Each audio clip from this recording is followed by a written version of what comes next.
So one thing that I said at the end of my last video was that the Lakers needed to come out ready and prepared in Game 2 against the Warriors, as the Warriors' core players that led them to a championship last season can heat up at any moment and scare the Lakers. While I'm sure the Lakers were aware of this, it felt like they came out either unprepared or decided that they wanted to take it easy last night, as they already had gotten their road win that they needed in Game 1, or heck, maybe it was a bit of both. However, today I want to go over what the Warriors did well and what the Lakers must change in both Games 3 and 4, or else they might find themselves down 2-1 after Game 3 or down 3-1 going back to Golden State. Also, if you guys enjoy the video, then make sure to give it a like as it helps out a lot. And if you enjoy the NBA, then make sure to hit that subscribe button and notification bell. So last night, the Warriors asserted their dominance as they came alive and got a near 30-point win in Golden State as they beat the Lakers by a score of 127-100.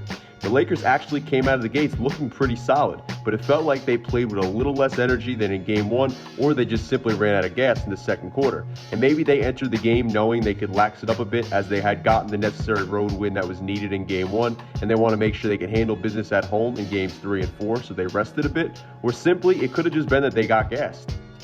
Personally, I'm going to say it was the first one, and they knew they could use all the rest they could get, and also use Game 2 to kind of scalp out the Warriors' game plan when they're hot. But regardless, we're going to talk about what the Warriors did great in Game 1, and what the Lakers must change going into Game 3 to put themselves back in front.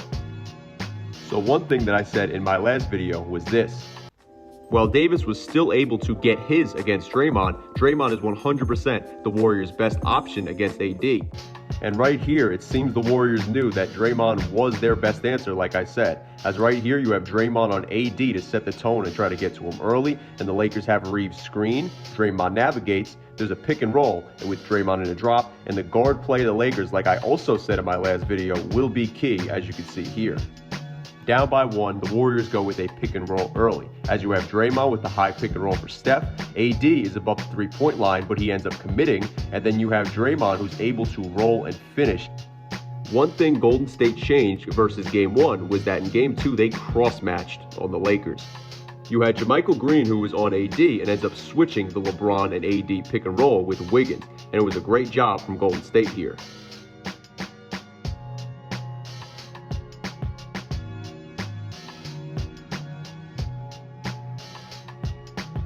On this play, the Lakers go with a guard screen for Anthony Davis. Here you have JaMychal Green on AD and works to send it backdoor with Draymond helping. And you can notice on the offensive rebound that Reeves screens for LeBron. And that's going to be an important play for the Lakers going forward if Curry is the one guarding Reeves.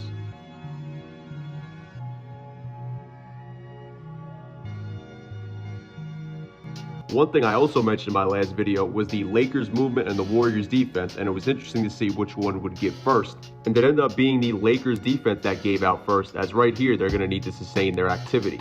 You have a good design play from the Warriors as they get to the stack pick and roll, and you have Draymond in the post, and that turns into a split, and Klay Thompson is able to score here.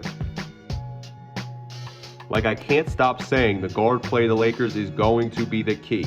As right here, you see D'Angelo Russell is able to set up Klay so that AD can flip the angle of the screen. He engages Draymond in a drop to get AD in the pocket, and the push shot for AD falls.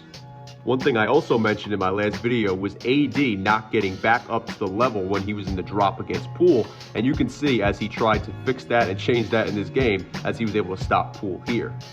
Another player who I said would be key for the Lakers is Rui Hachimura, and right here you can see the Warriors were locked into the action with Anthony Davis, and they really tried to force him to cut back door, but this broken play from the Lakers somehow ended in a Rui 3. Once again, like I said earlier, the Lakers must sustain their activity on defense against Golden State's movement.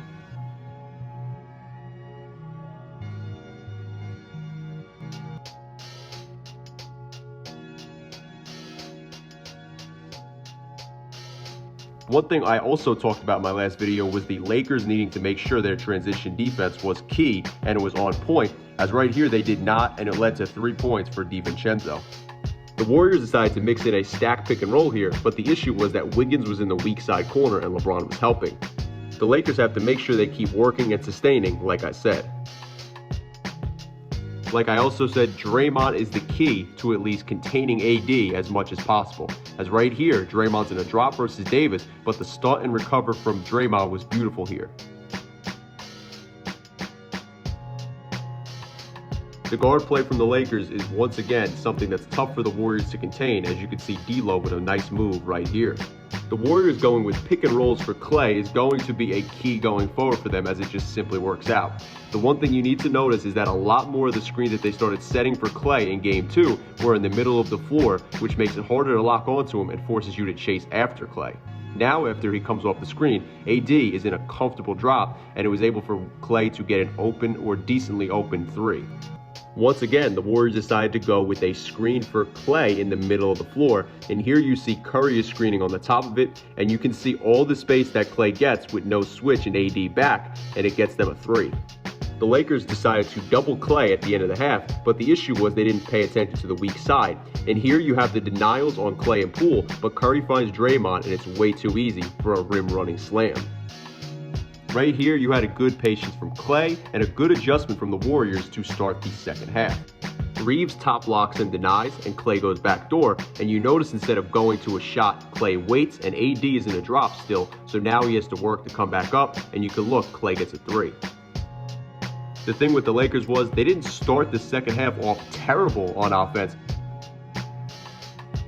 The issue was their transition defense was just putrid. Whether you set him a screen or not, Klay Thompson is one guy you don't want to allow to get hot like he was here. Defensively, the Lakers were denying the Warriors. The issue was their game in the transition defense that they were putting up, as well as the space that they were giving the Warriors. Right here, there's a great read from Steph. He sees Schroeder working, and to deny that just goes the other way. A great flip from Draymond that helped Curry get this shot as he hits it. The Lakers, Darvin Ham, or whoever it was, decided to keep going with the empty corner, and the Warriors kept showing help from the nail. The Warriors' job to contest drives was very, very solid. And with a minute 20 remaining, the fact that the Warriors got 3 points out of this was crazy, and people should have probably realized the game was over at this point. This was simply put, just Steph doing Steph things. So the Warriors just showed up and showed exactly why they're such a dangerous team going forward last night, and all I could think was maybe the Lakers decided to take it a bit easy because this game simply wasn't close for much longer after the first quarter ended.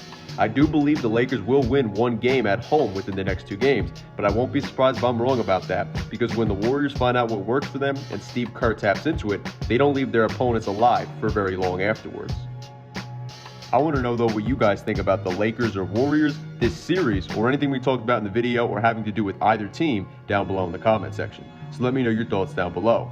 If you liked the video though, then please give it a like as it helps out a lot. And if you like the NBA, then make sure to hit that subscribe button and notification bell. That way you stay up to date with all the future content on my channel. Anyway, thank you guys so much for watching. I'm SCJ and I am out. Peace.